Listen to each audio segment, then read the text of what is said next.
بسم اللہ الرحمن الرحیم۔ السلام علیکم۔ آج کی ویڈیو حضرت داؤد علیہ السلام کے بارے میں ہے کہ حضرت داؤد علیہ السلام بادشاہ کیسے بنے۔ جب طالوت بنی اسرائیل کے بادشاہ بن گئے تو آپ نے بنی اسرائیل کو جہاد کے لیے تیار کیا اور ایک کافر بادشاہ جالوت سے جنگ کرنے اپنی فوج کو لے کر میدان جنگ میں نکلے۔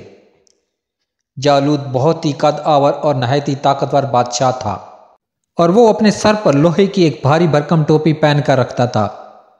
جب دونوں فوجیں میدان جنگ میں آمنے سامنے آئیں تو حضرت طالوت نے اپنے لشکر میں یہ اعلان فرمایا کہ جو شخص جالوت کو قتل کرے گا میں اپنی شہزادی کا نکاح اس کے ساتھ کروں گا اور اپنی آدھی سلطنت بھی اس کو عطا کر دوں گا۔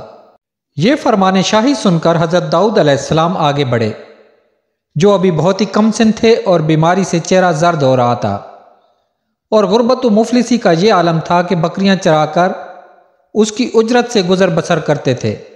روایت میں ہے کہ جب حضرت داؤد علیہ السلام گھر سے جہاد کے لیے روانہ ہوئے تھے تو راستے میں ایک پتھر نے بول کر کہا، اے حضرت داؤد علیہ السلام مجھے اٹھا لیجئے کیونکہ میں حضرت موسیٰ علیہ السلام کا پتھر ہوں۔ پھر دوسرے پتھر نے آپ کو پکارا کہ اے حضرت داؤد علیہ السلام مجھے اٹھا لیجئے کیونکہ میں حضرت ہارون علیہ السلام کا پتھر ہوں۔ پھر ایک تیسرے پتھر نے آپ کو پکار کر عرض کیا، اے حضرت داؤد علیہ السلام مجھے اٹھا لیجئے کیونکہ میں جالوت کا قاتل ہوں۔ آپ علیہ السلام نے ان تینوں پتھروں کو اٹھا کر اپنے تھیلے میں رکھ لیا۔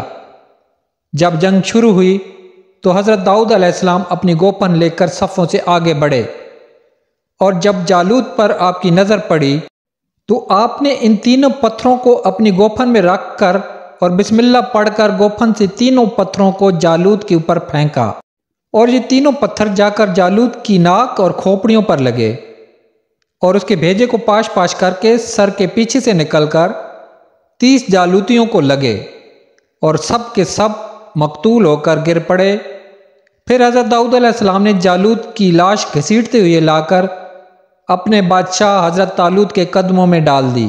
اس پر حضرت طالوت اور بنی اسرائیل بہت خوش ہوئے۔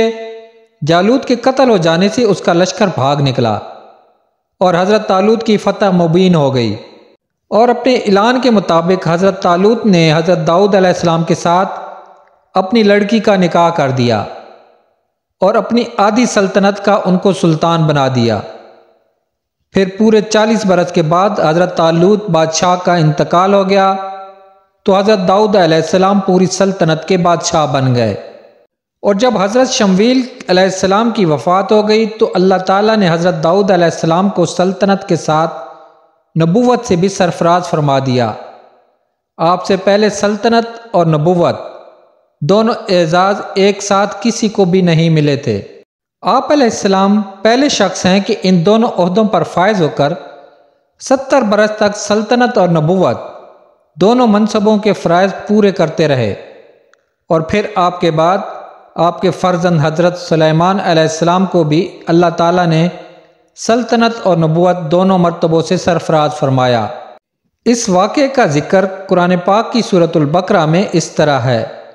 ترجمہ: اور حضرت داؤد علیہ السلام نے جالوت کو قتل کر دیا اور اللہ نے انہیں سلطنت اور حکمت عطا فرمائی اور انہیں جو چاہا سکھا دیا۔